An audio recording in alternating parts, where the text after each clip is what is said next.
What is up, and welcome back to the leading channel in boxing knowledge. I am kidding. I'm just making an opinion. I always gotta make that disclaimer before I do a boxing video, because then people get all upset when I say something that they don't agree with. Anyways, today's video, we're going to be comparing Jake Paul and his camp and how he's doing, and Nate and how he's training and has he gotten any better. And I found this out. Sugar Shane Mosley is not going to be Jake's trainer for this fight, and that is very interesting. Someone said in the comments that it was because of Jake's thing with the whole looting situation. But besides that, I think that Sugar Shane Mosley was key in Jake winning against Gib, because he has a lot of experience in boxing and he knows how to mimic people's fights. Now, obviously, Nate has never fought, so the mimicking thing wouldn't really work out in any way or form. But let's just get right into the video so you'll see this on your screen. So this is Jake Paul training with BJ Flores, who is so annoying. I mean, I know he's, boxed a lot, but I mean, come on. Anyways, let's get into it. I have seen this before, and you can just see that he has great speed and just, very fast.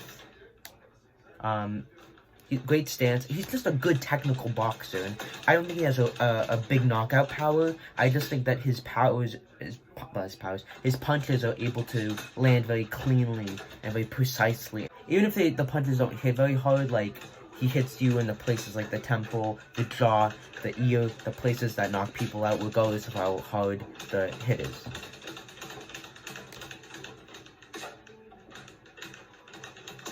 So yeah, he has good technique. I think Jake is only improving with his boxing technique. So next, this is jump roping for Jake, and he looks very fast. Like, it's impressive. I'm impressed with this, though. It's better than KSI's. Not that KSI's terrible at it, but, and just, again, a lot of good, technique and form. And what is this video doing? Oh, yeah, and again, he's very good at the jump roping. Very fast, very fast. I hate it because I don't like Jake at all. And oh, this is the same clip. I don't like Jake, but you gotta respect his technique and his ability. It's better than any other YouTuber boxer. It's great. Sadly. So this is a clip that Jake posted on his Instagram story. New fight September 12th. Let's get it. And Fresh Out of London, obviously, playing. But yeah, I mean, the technique is on point. He's very fast. I think that's his best advantage. He's very fast, and he's got good combos. Very good combos. New music video out now. But yeah, he's just got great combos. He's very fast, and he's just a good boxer at the end of the day. I mean, he works hard, and the results pay off. So here he's training in the desert, it appears, and there's been, Insta clips of him training in the high hills and altitude, which is smart for Jake. He takes his fight seriously. Like, he puts in the work, and he has a great work ethic, and he definitely has found a passion for the sport of boxing. And he's good at it, so why wouldn't he do it?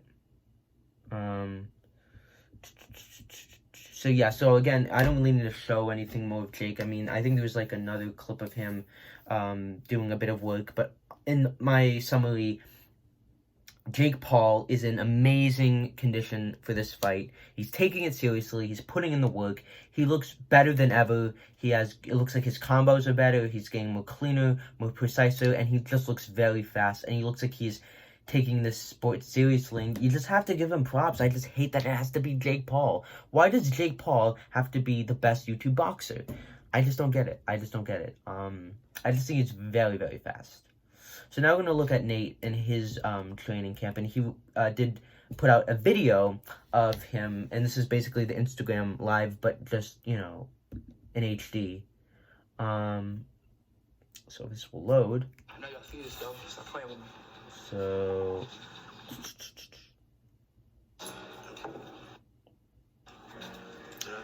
yeah, he does have, decent movement. So Faye Sensei was actually saying that, you know, when he was doing the review of Nate and his boxing ability, he said that he looked very amateur, like he was just starting out. His stance was very square, and he, you know, people say that he does have decent technique. He has good head movement, he's fast, but I definitely do think Jake's just going to outclass him. I think this is ultimately going to come down to who has had more experience and just who's has better abilities, and that's going to be Jake. I think that Nate is too stiff. He's too slow. He needs more time to get into it, but I think that he has potential. And I think if he wants to fight again, he'll have this experience and he'll just get better at it.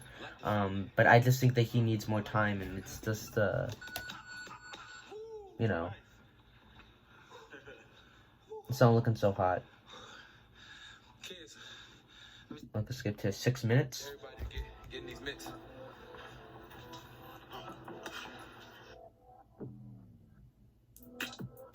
Yeah, so he does have good head movement. Like this clip here, he's fast, but you know, KSI even said he's not putting his whole body into it. He's not going like this. He's just like this. I just think that ultimately the big concern with Nate is that he's too stiff. He's too slow.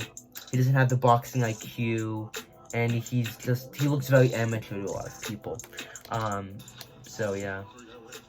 I don't think the fight's gonna come down to who's in better condition, who's in better shape, but just who has better boxing technique, and that's Jake. You know, I think Jake will just be too fast for Nate, and when Nate will try to throw a punch, since he has a height disadvantage, by the time he lands it, Jake will be able to go away from it. And you know, the more footage we get, and the more, you know, the conversation continues, it's like Nate has no chance. I don't think Jake is going to finish him Gibbs style, though. I could be wrong, but I just don't think that's going to happen. I think that Nate will be able to push through. I just hope he can get some good shots on him, you know, make him bleed a little bit, you know, that's... But, you know, again, he's having trouble, and he's kind of learning complex things when he should be learning, you know, the basics. And he does look like he's, you know, out of breath. Nate doesn't have terrible technique. He's got decent head movement. He's fast. He's got some good speed on him, and I think his athleticism will be an advantage over Gibb and Deadly and just himself. But ultimately, as much as I want Nate to win, it's not going to happen. It's just, you got to look at the facts. And when you look at the training comparisons, I think Jake is taking the fight more seriously than Nate is. He says in an interview, he takes every fighter like they're like Mike Tyson. I think he puts in a lot more work than his other opponents, and Nate is working hard. I don't think if Nate loses, and he most likely will, we shouldn't blame this on, he had a height disadvantage, weight disadvantage. We knew that. And it's not about, he didn't train hard, because he did train hard. It looks like he's putting in the work. I just don't think, I think ultimately it comes down to he needs more time to hone in his boxing abilities.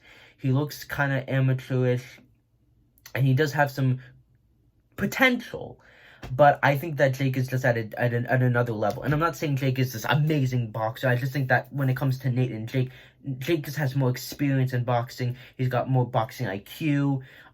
He keeps very calm and composed, and that height advantage is gonna work for Jake like amazingly. The height advantage has always done wonders for Jake. Yeah, it's like 3 a.m. in the morning, and I'm gonna go to sleep, but I'm doing this for you guys, so hopefully this gets views. But yeah, peace.